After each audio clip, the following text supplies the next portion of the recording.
Hello, my name is Donnie Woodyard, and I'm Colorado's Commissioner for the EMS Compact, and I also serve as the Vice Chair of the Interstate Commission for EMS Personnel Practice. More about that in a few minutes. I'm here to talk to you about Replica, the EMS Compact, and just provide an overview about what Replica is, a little bit of the history, and what does it mean for you. So the first question is, well, why does Replica exist anyway? Well, Replica, which stands for the Recognition of EMS Personnel Licensure Interstate Compact, basically allows EMS personnel to do their job and continuing to do their job just as I've done for many years as a paramedic. The other reason for Replica is that Replica protects the public. It protects the public through proper screening of all EMS personnel in a standardized mechanism. All Replica states use a standardized process for EMS personnel background checks, and that's through a FBI fingerprint background check. And the final component of Replica is that it assures that all states have a standardized uniform process for fitness practice, not only through the background check through the FBI, but also through standards for education, testing, and other requirements such as that. But before we get into actually Replica, I want to talk a few minutes about a brief history on interstate compacts. Basically, what are interstate compacts? Maybe you've never heard of one. Well, interstate compacts are basically contractual agreements. They're like a contract between two or more states. The history of interstate compacts actually goes all the way back to the founding of our nation. See, it's important that states maintain their sovereignty, and that sovereignty is really limited to within the borders of that state. However, interstate commerce and many parts of life just requires us to cross state boundaries. Compacts in general are time-tested and they're very flexible. They basically allow one state to maintain their sovereignty while enjoying privileges across multiple states. Let me give you an example. A common compact that you probably use on a frequent basis without thinking about it is the driver's license compact. The driver's license compact allows you to be licensed in one state and drive across the entire country if you want to. You don't have to stop at another state and get a state license. You don't have to pass another driver's test in another state, even if you move to another state. But at the same time, if I'm driving across the United States and I'm speeding down the highway and I'm in a remote state, that's a state that I'm not licensed in, I can get pulled over and issued a speeding ticket. If it's bad enough, I can even go to jail or be imposed to some other fine. However, when I'm driving in another state, that state doesn't actually have the right to revoke my home state driver's license. They can impose their own penalties, and then they report that back to the home state to actually take action on my license. That's one of many compacts that exist out there. In fact, in the United States, all states are part of compacts. Some states are part of 40 or even more compacts, as you can see in the graphic here. Now this graphic is a couple years old already, but the number of compacts are only going up. They're not going down. The EMS Compact, as of right now, and we're in 2020, the EMS Compact has been passed by 21 states. 20 of the states, the EMS Compact is passed, it's signed into law, and it's operational. Louisiana recently passed the compact and the governor has signed it into law, but it has an effective date of July of 2021. Let's talk a little bit about the history of Replica, which is the EMS Compact. Early on, back in 2012 and even prior to that, there was a needs assessment done. A committee looked at the entire United States and, well, what are the needs for EMS? What are the needs of EMS personnel crossing over state lines? How does that happen?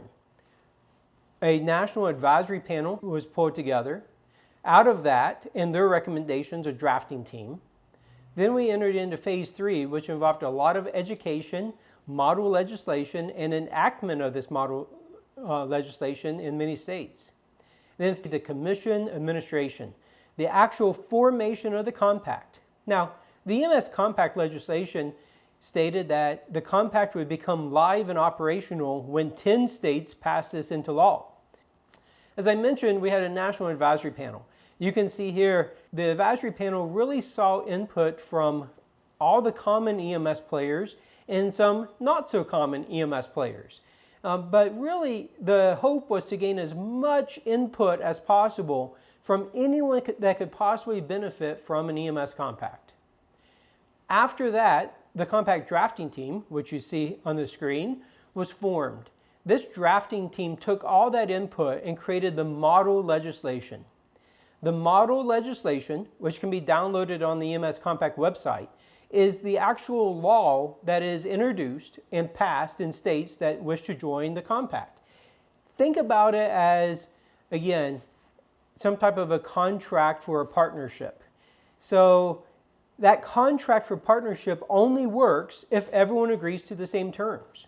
That's how this law works. You can't agree to a common set of terms if everyone has different terms. So the basic framework of the law has to be the same and understood the same in all states that passed the Compact. But the result of this was Replica. As I mentioned before, Replica basically stands for the recognition of EMS Personnel Licensure Interstate Compact. That's Replica. Replica always refers to the enabling legislation. Now, moving on from Replica, well, what was the framework? What's the components of this law? Well, there are 4 essential components. The first is the coordinated database. The second is a privilege to practice in other states. The third is a compact commission, some type of a commission that actually manages this. And then the fourth, that was very important to the drafters, is expedited processing for our veterans and their spouses. Now, let's dive into a little bit more on each of these. The first is, as I mentioned, this is essentially a contractual agreement between states. So Replica outlines what's required for a state to be part of the Compact. Well, the first component is the state, not the individual, the state has to agree to utilize the National Registry of EMTs examination at the EMT and at the paramedic level for initial state licensure. Let me state this very carefully. Replica requires that the state use the National Registry. There is no requirement for the individual to have a current National Registry certification or even hold National Registry at all. We recognize in many states, many of our nation's EMS providers became EMTs or paramedics before their state used the National Registry. That's perfectly okay. As an individual, you can utilize the full benefit of the EMS Compact. This requirement is for the state. The second requirement for a state is that states are required to utilize an FBI-compliant background check. And that background check is required to use biometric data. And this component had a 5-year timeline from the moment the EMS Compact became operational. But the EMS Compact became operational in 2017. That's when that 5-year timeline started. So states still have a little bit of time to get compliant. But bottom line is, all states have agreed to utilize the FBI background check before granting a license for EMS personnel. The third is related to discipline and investigations. So states are required to have a process to receive, investigate, and resolve complaints.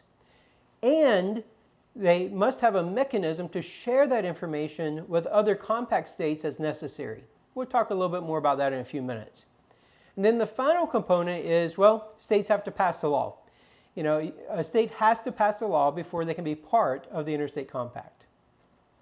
Now let's transition and talk a little bit about the individual eligibility. So your state has passed the law. What's required for you as an individual to utilize the privilege to practice under Replica?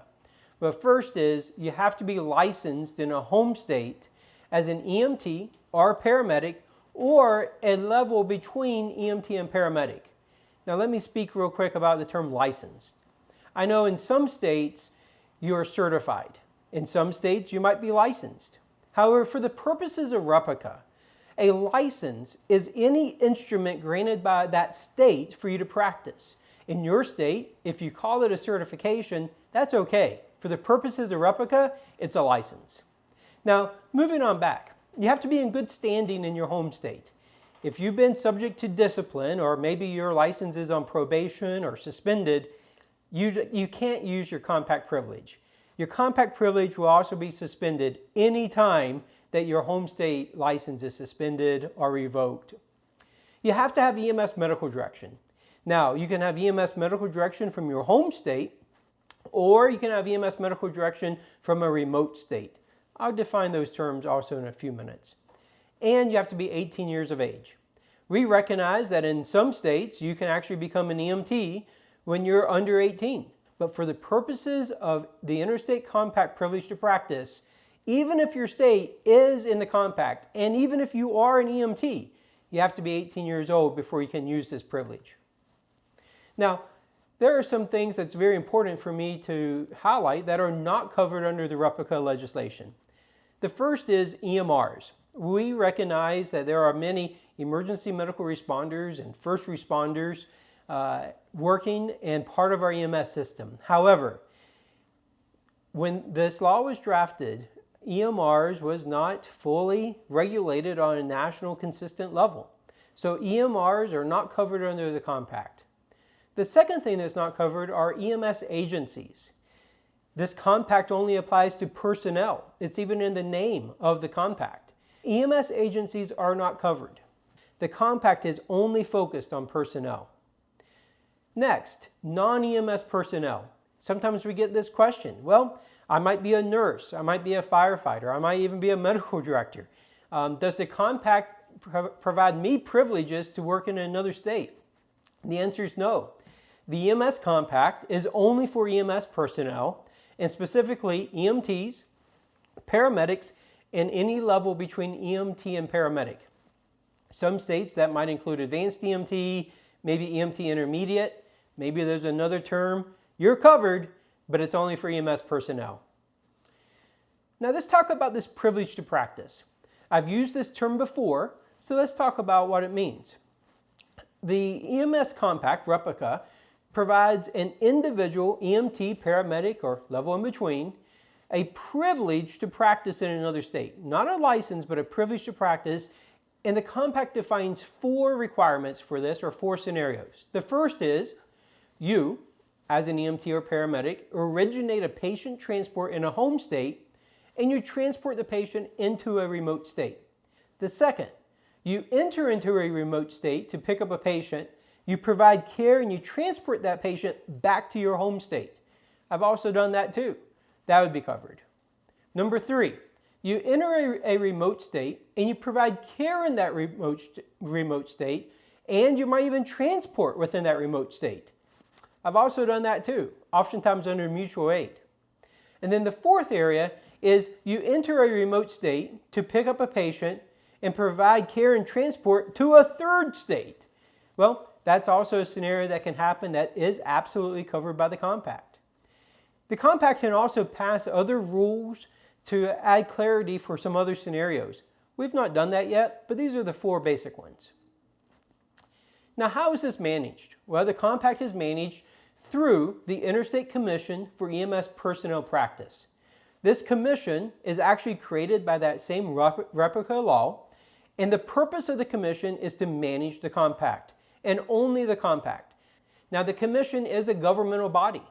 Every state that passed the EMS Compact legislation gets to appoint 1 commissioner to represent their state to the commission. Now, the EMS Commission also has rulemaking power and authority.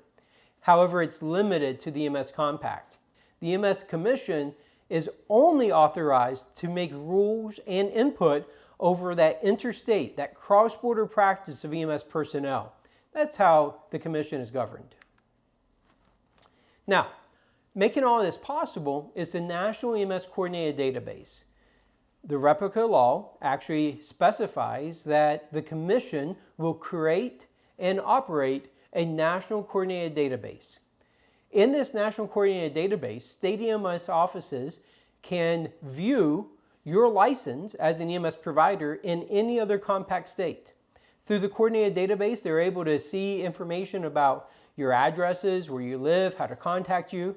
They can also see if there's any significant investigations or any license discipline that's happened. And compact states through the database can receive cross-border notifications if you actually break a regulatory law in a remote state. All that's made possible through this National EMS Coordinated Database. For the National EMS Coordinated Database to actually work, there was a big challenge facing our profession, and that is, how do you actually identify an individual? On the screen here, you see my National Registry record. You can see that I'm a paramedic, and that's my name up there on the screen. Well, interestingly enough, you'll notice I'm a junior, and well, my legal name is Donald. I go by Donnie often. And I can tell you, in some of the states I've been licensed in, junior was not on my license record. In some states, my name Donnie is on the license record. Some states I have a full middle name, and some states I have a middle initial. How do you ever link these states together? Well, that was the challenge. This has been overcome with the National EMS Identification Number. The National EMS Identification Number is a 16-digit number. It's computer generated and it's unique to you as an individual. Now, the number itself is created through a computer system housed by the National Registry. You do not have to be national registered, and the number is free. Well, oftentimes we get the question, well, I already have a National Registry number, or I have a state number. Well, those numbers, while they are unique, they change. Throughout my history as an EMS provider, I've been an EMT, I've been an advanced EMT, I've been a paramedic. Oh, and by the way, I also transitioned from an EMT paramedic to a paramedic. So my National Registry number has changed at least 4 times as I've progressed through my career. State numbers, best count, I've got about 10 different state ID numbers. Matching these up in a database is nearly impossible. That's why this National EMS ID is so important. So you'll start seeing this National EMS ID through your National Registry account, probably through your state license account. In the future, it's also going to help with things like education. I take EMS education courses all around the country. By providing my EMS ID number, I can rest assured that my education, taken in another state, can easily be imported into any state that I need it for. So that's how the EMS ID works. Another common question that we have is, well, how is the EMS Compact funded? Doesn't this cost a lot of money? Well, the answer is, well, it does cost money. But the EMS Compact is actually funded through a long-term partnership and a grant provided through the National Registry. The National Registry has been part of the EMS Compact since day number 1. National Registry has been a great partner through this, and they've pledged their long-term support. I know that the National Registry has already donated not only time, but money to make this happen. They've helped create the National Coordinated Database. They're actually hosting the EMS database for us. They provide administrative support and even staffing for the Compact. We're confident that we have a long-term partner with the National Registry for the EMS Compact. Now, is this unique to the EMS Compact? Absolutely not. There are many, many compacts out there. And while funding mechanisms vary, it's not uncommon for compacts to be funded through partners, partner agencies, private-public partnerships. That's quite common in the world of compacts. Now let's move on to an area that's a little bit more difficult, and that is discipline and adverse actions. While I wish that discipline did not exist in EMS, unfortunately, as a regulator, I know that's not the case. So discipline can be split into 2 components. You have home state discipline, and then you have remote state discipline. A home state is any state that you're actually licensed in. Now, in the EMS Compact, you can actually be licensed in more than 1 home state. I'm currently licensed in multiple compact states. That means for the purpose of the compact, I've got more than 1 home. A remote state is any state that is in the compact that actually I do not have a license in, but I have a privilege to practice. Let's talk about discipline in the home state.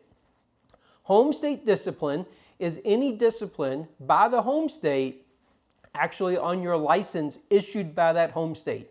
So a home state can suspend, they can revoke, they can put your license probated or on probation, they can limit it. Any of those actions is considered discipline. Those actions result in suspension of your privilege to practice. Let's talk about remote state. Discipline in a remote state. Just like if I'm driving too fast in the remote state on my driver's license, I can get a speeding ticket. Likewise, if you're practicing in a remote state and you break standard rules, or if there's a need for investigation, that remote state has the ability to immediately suspend your privilege to practice. Now, they can't revoke your license because they didn't issue the license, but they can communicate whatever action you did or the investigation back to your home state, and the home state can fully investigate, cooperate with the remote state, and then either uphold or maybe not uphold the discipline. Now here's the catch. If you lose your privilege to practice in a remote state, you might be able to keep your home state license, but your EMS Compact privilege is suspended until it's resolved by that remote state. And the final component of the EMS Compact is the veteran licensing processing. The drafters of the Compact feel it's very important to take care of our veterans. So every state that's passed the EMS Compact has actually passed into law a commitment to expedite the licensing process for our veterans and their spouses.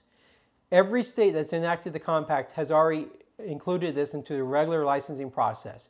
We're proud to partner with our veterans and proud of their service. Well, this concludes the overview of the EMS Compact. The EMS Compact is good for EMS. It's good for the profession. Yes, we have some growing pains to do. We recognize that. However, that's not uncommon. Any compact out there goes through growing pains. I'm very confident, though, that the EMS Compact is off to a great start. Thank you so much. Have a great day.